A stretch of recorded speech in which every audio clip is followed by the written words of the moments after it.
उत्तर प्रदेश की 13 विधान परिषद सदस्यों का कार्यकाल 5 मई को खत्म हो रहा है। सूबे की इन 13 एमएलसी सीट पर 21 मार्च को चुनाव होने हैं। इसके लिए नामांकन प्रक्रिया सोमवार से शुरू हो गई है। विधायकों के संख्या बल के मुताबिक 10 एमएलसी सीटें बीजेपी और 3 सीटें सपा जीत सकती हैं।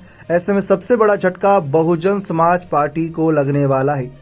जी हां, बसपा जो एक समय पर राष्ट्रीय पार्टी के तौर पर अच्छा नाम कमाई, अब भी राष्ट्रीय पार्टी है, लेकिन अब बसपा को सबसे बड़ा झटका लगेगा। सूबे के बदले हुए सियासी समीकरण में कांग्रेस के बाद अब बसपा भी विधान परिषद मुक्त होने जा रही है, यानी कि बसपा का एक भी विधान परिषद में सदस्य नहीं होगा। ऐसे में 30 साल बाद बसपा का कोई एमएलसी नहीं होगा। यूपी की जिन 13 एमएलसी का कार्यकाल पूरा हो रहा है उसमें 10 सदस्य बीजेपी के, 1 सदस्य अपना दल एस, 1 सपा और 1 बसपा का सदस्य है। बसपा के इकलौते विधान परिषद सदस्य भीमराव अंबेडकर का कार्यकाल भी पूरा हो रहा है। मौजूदा विधायकों की संख्या के लिहाज से बसपा के जीतने की तो दूर दूर तक बात नहीं है। गठबंधन उन्होंने किया नहीं तो कोई सहयोग करेगा भी नहीं। उसे नामांकन करने तक के लिए नंबर नहीं है। इस तरह बसपा 3 दशक के बाद यानी 30 सालों के भीतर विधान परिषद यानी उच्च सदन में शून्य पर होगी, और यह बहुत ही चिंता की बात है। लोकसभा चुनाव से पहले जहां पर पार्टी का कोई भी एमएलसी नहीं रह जाएगा। बसपा के पास यूपी में एकमात्र विधायक है, जबकि एमएलसी चुनाव में नामांकन के लिए प्रस्तावक के तौर पर ही 10 विधायकों की जरूरत होती है।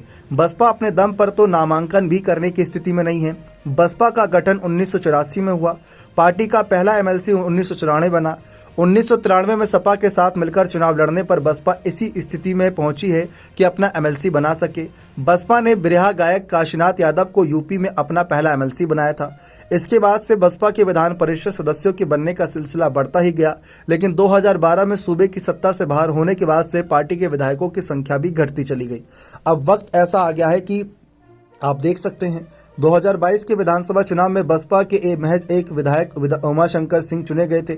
बसपा से इकलौते एमएलसी भीमराव अंबेडकर का कार्यकाल पूरा हो रहा है और न ही उनकी वापसी के आसार हैं और न ही पार्टी के किसी दूसरे नेता के चुने जाने के चर्चा है। इसी तरह से बसपा को सत्ता पक्ष या विपक्ष से कोई समर्थन नहीं मिलता है, तो 30 साल बाद बसपा का शून्य होना तय है, जबकि कांग्रेस पहले ही परिषद में शून्य है। इस तरह कांग्रेस के बाद बसपा भी विधान परिषद से मुक्त होने जा रही है। चौंकाने वाली बात है कि दोनों ही पार्टियां राष्ट्रीय पार्टी हैं। उत्तर प्रदेश विधानसभा में कुल 403 सदस्यों में से फिलहाल 399 सदस्य हैं। राज्यसभा की तरह एमएलसी चुनाव का फॉर्मूला है, एक एमएलसी सीट के लिए 29 वोट चाहिए होंगे। यूपी में बीजेपी के पास 252, अपना दल एस के पास 13 विधायक और आरएलडी के पास 9, निषाद पार्टी के पास 6, सुभाषपा के पास 6, राजा भैया के 2 विधायकों का समर्थन है।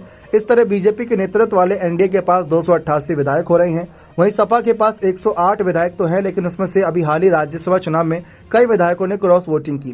कांग्रेस के पास 2 विधायक हैं, यानी कि उनके पास आंकड़ा है 3 सदस्यों को जिताने का। विधान परिषद की 13 सीटों पर हो रहे चुनाव में एक सीट के लिए 29 विधायकों को वोट चाहिए। इस लिहाज से देखें तो बीजेपी 10 सीट जीतती हुई नजर आ रही है, जबकि 3 सीट सपा के खाते में जा सकती है। सपा और बीजेपी के बीच ही विधान परिषद चुनाव की फाइट है, जिसके चलते सभी की निगाहें 13 एमएलसी सीटों के लिए चुनाव पर लगी हुई हैं। सूबे की सत्ता से बाहर होने के बाद सपा दोबारा से विधान परिषद में नेता प्रतिपक्ष का पद हासिल कर सकती है।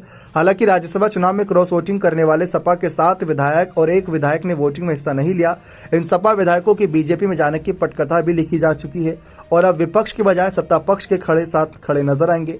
ऐसे में एमएलसी चुनाव में देखना है कि सपा और बीजेपी कितने प्रत्याशी उतारती है और विधायकों की क्या अंतरात्मा फिर जागेगी। लेकिन ऐसे में देखा जाए तो बसपा के लिए चर्चा हो रही है कि बहुजन समाज पार्टी को इस मामले पर सोच विचार करना होगा कि 3 दशक बाद बहुजन समाज पार्टी अब ऐसी स्थिति में आ गई है।